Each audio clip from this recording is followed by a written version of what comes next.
So one thing in the reptile hobby that nobody ever really talks about is having to start over.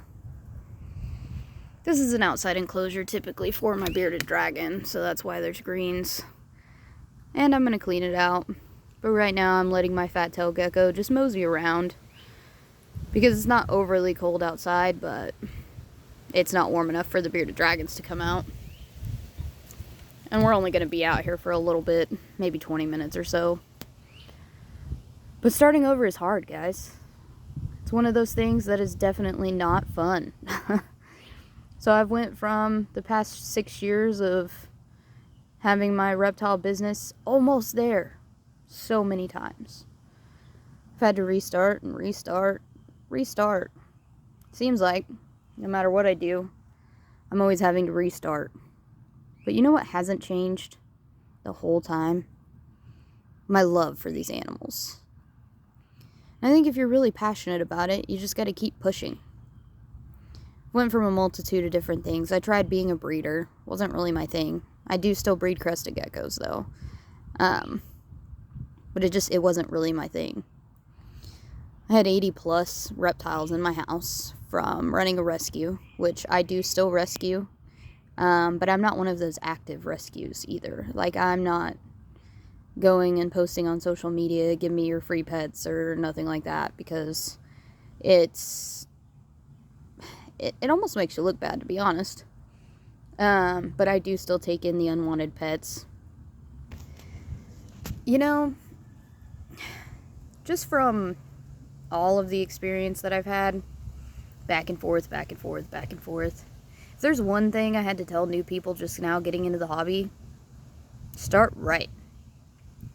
If your animal needs UVB bulbs, buy them from the beginning. If, you looked on a couple websites and stuff and it says it needs calcium, start it from the beginning. Don't think that you can just buy this animal because it's $20, put it in a fish tank, and it's gonna thrive, because it won't. They need tons of enrichment and space and, just stuff so they can explore. How would you feel being in an empty box? Not fun. That's why we have furniture. Exploring is part of the fun. She's been out and about just exploring everything. She has a decent size enclosure, but, sometimes they need a change of environment. That's why I have this outside pen. So I can put them outside, they can feel the breeze. They can see the sun if it's out.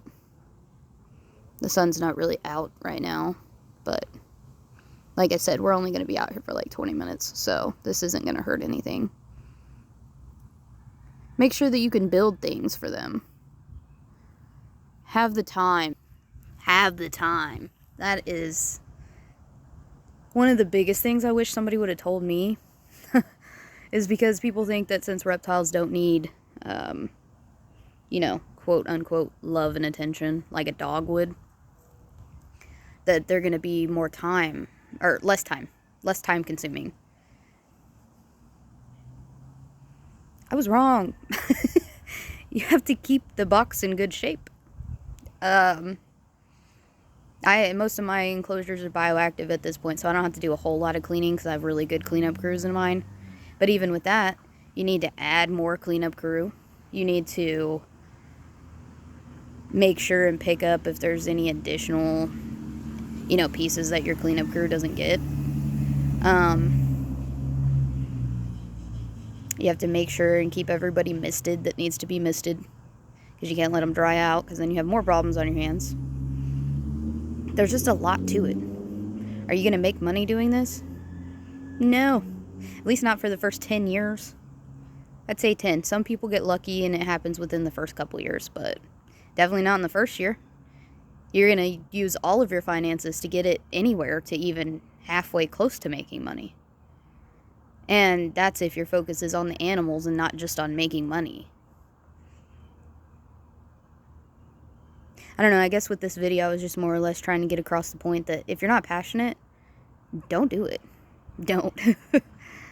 Because even after my multitude of times of trying, and not giving up. And, you know, I've lost thousands of dollars to this. Thousands. I don't even know what the total is at this point. I'm still trying. My freaking electric to my shed. A year ago, this shed was full of 80 plus reptiles. My electric hasn't worked. So now it is literally just empty enclosures, because obviously I'm not going to let the animals suffer. But I've kind of had to take a step back. I'll show you guys what I'm talking about. I'm trying to restart now, but there's no electric in here, so it's kind of dark.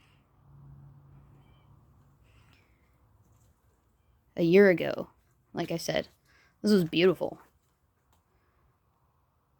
There was enclosures lit up everywhere. All kinds of stuff going on in here. And now there's just empty tanks. I still have UVB bulbs in here that I was trying to sell along with my business that never went anywhere. Luckily for me, I still have one light bulb that needs them.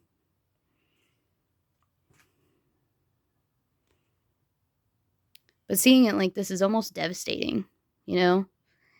It almost makes me want to quit.